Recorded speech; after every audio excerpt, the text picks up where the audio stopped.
Ci sarebbero punte addirittura di 50-60 kg per centimetro quadrato, parametri bassi, notevolmente bassi, valori non ammissibili nemmeno con la normativa esistente all'epoca della realizzazione dell'opera, che indicava in 150 kg per centimetro quadrato la soglia minima per i calcestruzzi in cemento armato. Sono alcuni dei passaggi più significativi e allarmanti della relazione predisposta dagli esperti nominati dalla provincia regionale per effettuare le analisi sulla struttura dell'Ipia Fermi di Agrigento, e tra le altre cose nel documento si evidenzia che le zone più a rischio sarebbero proprio le aule. E così nella giornata di oggi, senza perdere tempo, il presidente Eugenio Dorsi, la provincia a titolarità di intervento sull'immobile, ha preparato l'ordinanza di sgombero, oltre ad avere mandato le carte alla Procura della Repubblica e alla Procura della Corte dei Conti.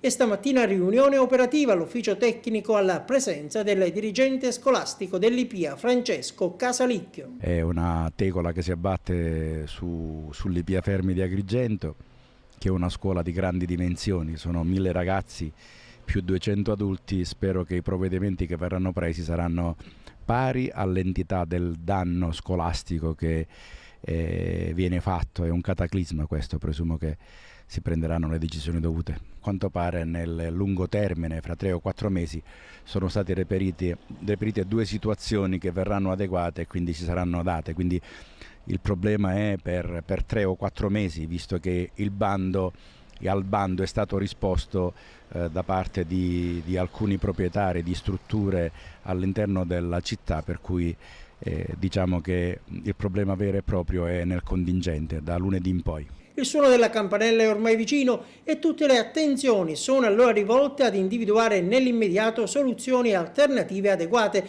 Casalicchio parla di cataclisma, occorre, ha confessato, l'intervento della protezione civile. Lo dicono i numeri. 1200 persone che da lunedì non hanno dove andare non è una piccola comunità di un plesso di scuola materna. Il Presidente della provincia pensa ai turni pomeridiani, ecco, potrebbe essere una soluzione oppure no? I turni pomeridiani presumibilmente non si addicono tanto a una struttura di scuola secondaria superiore, per il fatto stesso che i ragazzi che frequentano le scuole secondarie della città provengono tutti dai paesi limitrofi e quindi sono tutti pendolari. Certo, è una soluzione, non è certamente delle migliori.